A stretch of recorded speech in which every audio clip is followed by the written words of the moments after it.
자, 종합소득세 검토 드릴 텐데 이 종합소득세라고 하는 것은 약 2년에 한 문제 구성되게 됩니다. 그래서 소득세 납세 의무 성립 시기부터 다시 얘기가 시작이 돼야 됩니다. 이 소득세 납세 의무의 성립 시기라고 하는 거 이렇게 얘기를 하게 됩니다. 과세 기간이 끝나는데 어떻다? 납세 의무가 소멸하게 된다. 이렇게 정의를 합니다. 그래서 과세 기간은 매년 1월 1일부터 12월 31일까지를 과세 기간이라 부릅니다. 그래서 이 소득세는요, 총 세 가지가 있습니다. 종합소득세가 있고, 퇴직소득세가 있고, 양도소득세라고 하는 것. 그래서 양도소득세는 매년 한 7, 8문제 출제가 되고요. 종합소득세는 약 2년에 한 번꼴로 출제가 되게 됩니다. 퇴직소득세라고 하는 것도 있어요. 그래서 소득세는 총 세 가지 종류가 있다. 그 중에서 양도소득세나 퇴직소득세는 항상 발생하는 것이 아니라 우연히 어쩌다 한 번씩 발생하니까 분리과세하게 됩니다. 그래서 소득세는 총 세 가지 형태로 구분하게 된다. 그리고 소득세는요, 과세기간이 끝났는데 소득이 있게 되면 어떻다? 소득세 납세 의무가 있다. 지난번에 유책이 냈던 것이 사업자 등록 신청해야지 소득세 납세 의무 있다. 이런 식으로 해서 틀리게 나왔던 적이 있습니다. 사업자 등록 신청과는 전혀 상관없이 소득이 있게 되면 과세기간이 끝난 상태에서 소득이 있게 되면 어떻다? 소득세 납세 의무가 있다 해서 좀 유치하게 나왔던 주제 하나의 쟁점이 있었고요. 여기서는 두 개 개념으로 이제 가는 거예요. 토탈 3개 정도 외우시게 되는 겁니다. 여러분들 공부 안 좋아하시잖아. 그래서 이게 종합소득세 문제가 나오면은 이게 어떤 문제가 답이 된다라는 걸 3개 정도를 외우고 들어가셔야 돼요. 그냥 하염없이 쳐 있게 되면 잘 작살납니다. 그래서 이해 안 된다고 그래서 절대 이해될 일 아니고요. 자, 그냥 기계적으로 외우시는 겁니다. 그래서 먼저 첫 번째 포인트, 개 짜증나는 건데요. 바로 사업소득과 기타 소득. 원래 이제 이 외에도 4개 소득이 더 있습니다. 해서 이 6개 소득이 종합소득세 과세 대상이 되게 되는데, 뭐 우리가 직장 다니는 분들은 근로소득 뭐 이런 것들도 종합소득세 과세 대상이 되게 됩니다. 그렇다 치고 지금 이제 기타 소득 하나만 달랑 외우면 되는 거야. 기타 소득이라고 하는 것은 지역권 지상권을 설정해주고 얻은 소득이라고 하는 거. 이걸 뭐라고 부른다? 기타 소득. 나머지 모르면 다 뭐가 된다? 사업소득이라고 해석을 하면 됩니다. 그래서 무조건 시험 지문에서는 우리는 지역권 지상권만 기억하는 거야. 그래서 사업소득이다 또는 또 뭐가 나올까? 기타 소득이 아니다 이런 식의 표현을 쓰게 돼. 그럼 그 앞에 뭐가 있어야 돼? 사업소득이자 지역권 지상권이 들어가 있으면 기타 소득이고 나머지 모르면 다 사업소득이다. 또는 이제 약간 흔들어가 해요. 자, 부동산 임대업에서 발생하는 소득의 범주에는 지역권 지상권 포함된다. 그럼 틀린 거야. 지역권 지상권은 부동산 임대업이라든가 부동산업과는 아무 관련이 없다 해서 부동산업이나 건설업이나 임대업이나 뭐가 됐든 간에 지역권 지상권 아니면 다 뭐로 분류한다? 사업소득으로 분류를 하게 된다 해서 그래서 제일 유치한 문제 패턴이 바로 기타 소득이다 또는 사업소득이다, 기타 소득이 아니다 또는 사업소득이 아니다 라는 식의 지문을 구성을 해요. 그리고 여기는 지금 제가 3개만 대표값 써놨는데 이 말고도 너무 많아서 뭐가 됐든 간에 우리 시험 범죄는 다 뭐로 분류한다?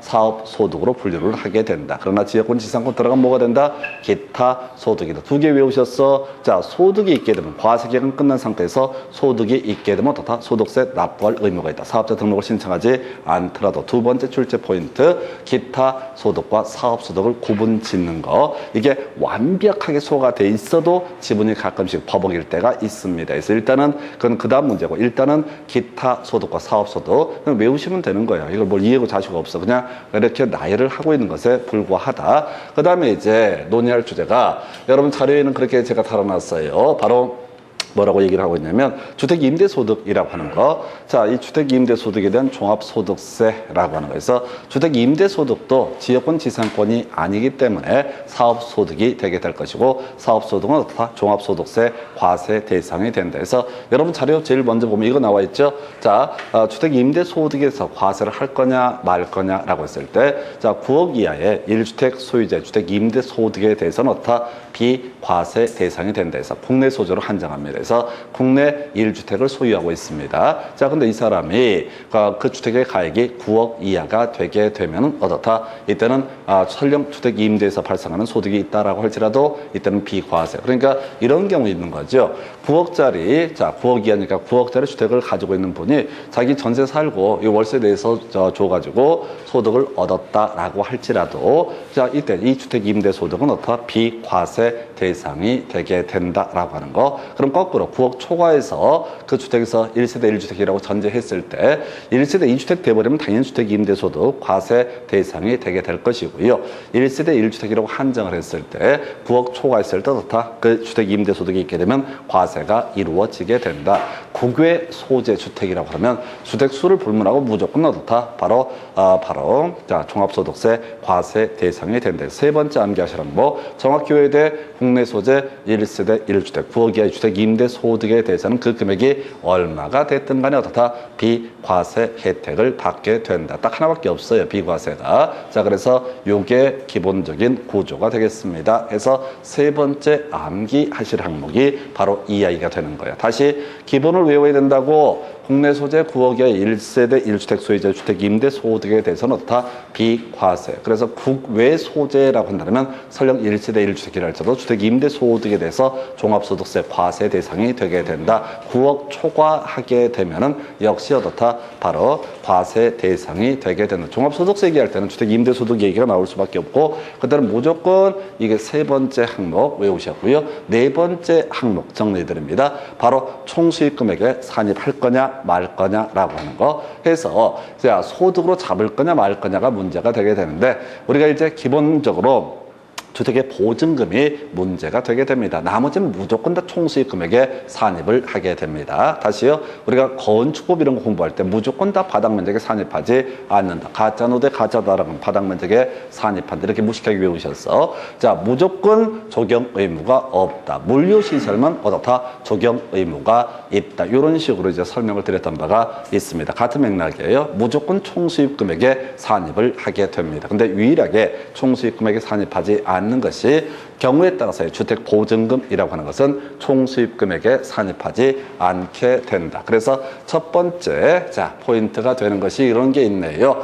자, 보니까 국내 소재 2주택 이하를 소유한 자가 해당 주택을 대여하고 받은 보증금이라고 하는 거, 이 부분은 총수입 금액에 산입하지 아니한다라고 돼 있어요. 그래서 자, 이건 수입 자체가 안 잡히는 거야. 집 두 채 가지고 있으면서 한 채 전세 주고 보증금 받고 전세 주고 그 다음에 자기 한 집은 살고 있다. 이때는 그 전세 보증금에 대해서는 소득 자체로 잡지 않는다라고 하는 거. 그래서 이런 게 하나가 있겠고요. 설령 3주택 이상이라 할지라도 받은 보증금의 합계액이 3억 이하가 되게 되면 어떻다? 이때는 총 수입 금액에 산입하지 않는다. 그럼 이제 한번 예를 들어 볼까요? 2주택입니다. 근데 한쪽은 자기가 살면서 다른 한쪽에 대해서 월세를 받았다. 그럼 당연히 총 수입 금액에 산입을 하게 될 것이다. 월세는 무조건 총 수입 금액에 산입합니다. 같이 응용 들어갈게. 상가나 토지를 임대하고 받은 보증금이라는 것은 일정한 총 수입 금액에 다 산입을 하게 됩니다. 계산식은 우리 시험에 물어보지는 않고요. 그래서 항상 자, 이게 총 수입 금액에 산입이 되느냐 되지 않느냐가 문제가 되게 되는 것은 자, 주택 보증금 해서 2주택까지는 어떻다? 보증금이라는 거 총수입 금액에 산입하지 않는다. 그리고 또 하나가 뭐라고요? 3주택 이하가 됐을 때는 바로 받은 보증금의 합계액, 3주택 이상이 됐을 때 보증금의 합계액이 얼마? 3억 이하라고 하는 거. 이 보증금은 어떻다? 총수입 금액에 산입하지 않는다. 이것만 외우시면 되는 거야. 나머지는 생각을 절대 하면 돼. 무조건 다 어떻다? 총수입 금액에 산입한다. 자, 상가나 토지를 임대하고 받은 보증금이 있으면 당연히 일정한 계산식에 따라 계산하는 것을 바로 간주 임대료라고 해서 총수익 금액에 산입합니다. 토지, 상가, 주택 등을 월세를 받았다. 그럼 당연히 총수익 금액에 산입한다. 그 외에도 뭐 이런 거 천세금도 있죠. 천세금이라는 게 깔세라는 개념이죠. 그래서 월세 일종입니다. 월세 일종. 그래서 보증금 없이 뭐 세 달 쓰겠다 해서 얼마를 지불했다. 그거 선세금. 이것도 당연히 총수익 금액에 산입한다. 왜? 주택 보증금이 아니니까. 주택 보증금이 아니면 무조건 어떻다? 총수익 금액에 산입한다. 이거 갖고 생각하면 안 돼. 선세금이 총수익 금액에 산입할까 안 할까 이 생각하면 안 되고 무조건 주택 보증금만 경우에 따라서 총수익 금액에 산입하지 통장에 돈이 찍혔어도 주택보증금에 대해서는 경우에 따라서 다 총수익 금액에 산입을 하지 않는다. 나머지 뭐 공과금 이런 것도 나오죠. 제가 이제 그런 예를 들어서 지금 월세 같은 건 총수익 금액에 산입을 한다고 그랬어요. 그래서 내가 종합소득세 적게 내려고, 자, 원래 보통 이제 월세 50만 원, 관리비 10만 원 이렇게 받는 가게자 그런 분이 머리를 써가지고 관리비 50만 원, 그다음에 월세 10만 원 이렇게 이제 책정을 하는 사례가 있을 수가 있었을 거예요. 분명히 그런 편법을 쓰는 사람이 있으니까 공공요금 중 실제 공공요금을 지불하고 남은 금액은 다 총수익 금액에 산입을 한다. 근데 이걸 생각하면 안 돼. 그냥 지금 여기서 외울 건 딱 이 챕터에서는 딱 2개로 끝내버려야 돼. 자, 이게 정확히 외워져 있으면 나머지 항목을 다 소화할 수 있다고요. 그런데 이걸 안 해요. 그리고 쓸데없이 막 이런 것들을 막 보고 다가구 주택이 부부 합산이 야, 상관없어. 이런 것들은 포인트가 안 돼. 다시 갑시다. 국내 소재 1세대 1주택 9억 이하가 되면 어떻다? 비과세. 그래서 과세가 되는 게 국외 소재는 무조건 과세가 되게 될 것이다. 9억 초과면 어떻다? 과세가 되게 된다. 그럼 이제 소득이 뭐냐? 다 소득이다. 자, 다 소득으로 잡히게 되는데 주택보증금이라고 하는 경우에 따라서 다 소득으로 잡히지 않는다. 이 주택의 소유자가 받은 주택보증금은 집 두 채를 다 전세를 내주더라도 다 총수익 금액에 산입하지 않는다. 3주택 이상을 소유하고 있는데 받은 주택보증금의 합계액이 3억 원 이렇게 되게 되면 3억 이하가 되게 되면 다 총수익 금액에 산입하지 않는다. 그냥 끝나는 거야. 그래서 지금까지 모든 문제가 이 얘기로 다 종부세자, 종합소득세 얘기가 끝나게 됩니다. 그래서 그냥 혼자서 이걸 가지고 이제 여기 중간 잡다한 얘기들 나와 있는데 여러분 자료에는 다 빼버렸어. 쓸데없는 소리. 이걸 외우셔야 돼. 그냥 대충 보면서 이해해서는 아무 쓸모가 없고요. 종합소득세 얘기가 나오면은 사업자 등록 안 해도 다 소득세 납부음이 있다. 첫 번째 포인트. 두 번째, 기타 소득과 사업소득을 구분할 때 지역권, 지상권 들어가면 뭐가 되고 기타 소득이고 나머지는 다 뭐가 된다? 사업소득에 해당한다. 세 번째, 자, 주택 임대 소득 중에서 비과세가 되는 게 국내 소재 9억 이하의 1세대 1주택 소유자의 주택 임대 소득은 바로 총수익 금액에 산입하지 다시 비과세 대상이 된다. 그래서 한번 예를 들어볼까요? 9억 이하 1주택 소유를 하고 있는 사람이 있습니다. 국내 소재입니다. 근데 이 사람이 자기는 전세를 딴 데 가서 살면서 월세를 겁나 많이 받아. 그러면 그때는 과세가 이루어진다, 과세가 이루어지지 않는다, 과세가 이루어지지 않는다 이렇게 가게 됩니다. 왜? 국내 소재 9억 이하의 1세대 1주택 소유자의 주택 임대 소득은 어떻다? 비과세가 이루어지게 된다. 그럼 이제 이런 경우 있다 합시다. 국내 소재 이게 두 주택입니다. 둘 다 9억 이하라고 쳐보십시다. 한 집은 자기가 살고 한 집은 보증금을 받고 전세를 내줬다. 그러면 과세가 이루어져요? 안 이루어져요? 과세 이루어지지 않습니다. 이게 1세대 1주택 이게 여기서 과세가 이루어지지 않는 게 아니라 소득 자체가 없는 거야. 소득이 없는 거야. 아까 보증금만 받게 되면 어떻다? 두 주택을 가지고 있는 사람이 보증금만 받게 되면 이때는 소득 자체가 없기 때문에 결과적으로 뭐가 비과세 혜택을 받게 된다. 이런 논리 구조가 되는 거예요. 그래서 정확하게 이걸 외우고 가셔야 돼. 이게 종합소득세 그동안 나왔던 문제, 한 문제가 이상한 문제를 제외하고는 다 이걸 포섭하는 내용이 이겁니다. 그래서 다른 것들은 생각을 하지 마시고 종합소득세에서 없는 걸 생각하지 마시고 첫 번째 무조건 소득이 있으면 어떻다? 납세 의무 있다. 이게 대원칙. 두 번째 이슈 기타 소득 사업소득 비교하는 거. 세 번째가 과세 기준 국내 소재 9억 이하의 1세대 1주택 소유자의 주택 임대 소득에 대해서는 비과세. 네 번째 쟁점이 주택 보증금이라는 것이 논의의 포인트. 그래서 2주택 이하의 소유자가 받은 주택 보증금. 월세는 당연히 총수익 금액에 산입하는데 보증금은 어떻다? 총수익 금액에 산입하지 않는다. 3주택 이상 소유하고 있다 할지라도 받은 보증금 합계액이 3억 이하가 되면 어떻다? 총수익 금액에 산입하지 않는다. 그래서 나중에 이제 기출문제 이런 것들을 다시 분석해 볼 때 이 공식이 맞는지를 확인해 보시라고. 내용을 쫓아가지 마시고 자료 뒤지게 정리해 놨다고 어렵게 그냥 나보고 자꾸 뭘 만들려고 그래. 학원도 다 끄떡하면 빠지고 그러는데 내가 분명히 말씀드렸습니다. 어느 날 문득 삐져가지고 갑자기 학원에서 나만 사라지는 수가 있어.